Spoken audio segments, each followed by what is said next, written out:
Très affligé à cause de la privation de mon aimable Jésus, je priais et réparais pour tous. Mais dans mon amertume extrême, je pensais à moi en disant « Aie pitié de moi, Jésus, pardonne-moi. Ton sang et tes souffrances ne sont-ils pas pour moi aussi? Ont-ils moins de valeur pour moi ?»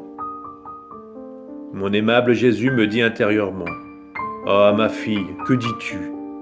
En pensant à toi-même, tu régresses. De propriétaire que tu es, tu te réduis à la misérable condition de demanderesse. Pauvre fille, en pensant à toi-même, tu t'appauvris. Car dans ma volonté, tu es propriétaire et tu peux prendre tout ce que tu veux. S'il y a quelque chose que tu peux faire dans ma volonté, c'est de prier et de réparer pour les autres. Je dis à Jésus, mon très doux Jésus, tu aimes beaucoup que ceux qui vivent dans ta volonté ne pensent pas à eux-mêmes. Mais toi, penses-tu à toi-même? Quelle question idiote. Il me répondit, non, je ne pense pas à moi-même. Ceux qui ont besoin de quelque chose pensent à eux-mêmes. Je n'ai besoin de rien. Je suis la sainteté même, le bonheur même, l'immensité, la hauteur et la profondeur même. Je ne manque de rien, absolument de rien. Mon être contient tous les biens possibles et imaginables.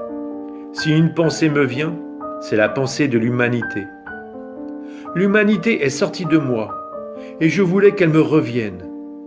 Je place dans la même condition que moi les âmes qui veulent vraiment faire ma volonté. Ces âmes ne font qu'un avec moi. Je les fais propriétaires de mes biens parce qu'il n'y a pas d'esclavage dans ma volonté. Ce qui est à moi est à elles. Ce que je veux, elles le veulent. Donc, si une âme sent le besoin de quelque chose pour elle, cela signifie qu'elle n'est pas réellement dans ma volonté. Ou, à tout le moins, qu'elle régresse, exactement comme tu le fais actuellement.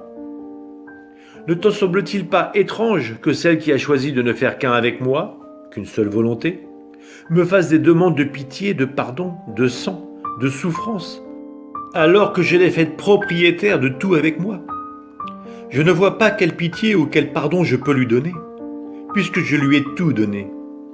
Il faudrait que j'aie pitié de moi-même, ou que je me pardonne à moi-même, ce qui ne peut pas se faire. Donc, je te recommande de ne pas quitter ma volonté, et de continuer à ne pas penser à toi-même, mais seulement aux autres. Autrement, tu t'appauvriras toi-même, et tu sentiras le besoin de tout.